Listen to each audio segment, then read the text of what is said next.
Welcome to our channel. Today we how to disable trading permissions on Coinbase Pro, full guide step by step clearly.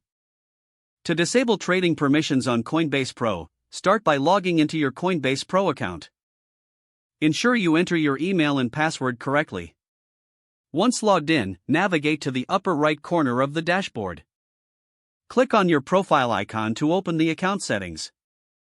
From the drop-down menu, select API to access your API settings. If you have existing API keys, locate the one you wish to modify. Click on the Edit button next to the selected API key. In the Permissions section, you will see options for different trading features. Uncheck the box next to Trade to disable trading permissions.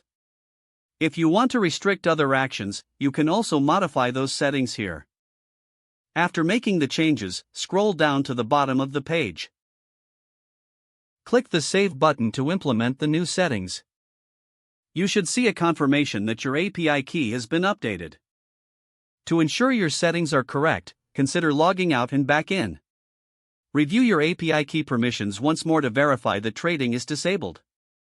You have successfully disabled trading permissions on Coinbase Pro. If the page does not load, refresh the browser or try again in a private or incognito window. Make sure you are using the correct email address, then retype it carefully to avoid small typos.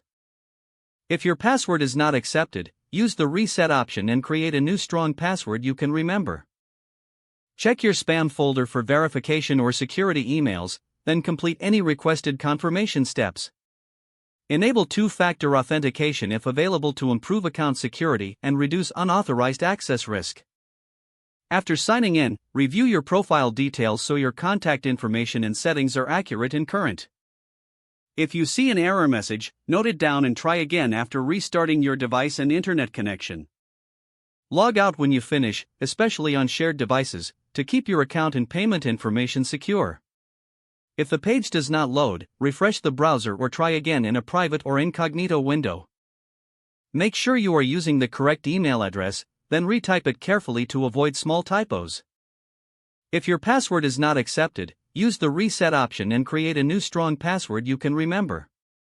Check your spam folder for verification or security emails, then complete any requested confirmation steps. Don't forget to like this video and subscribe to our channel for more step-by-step tech guides.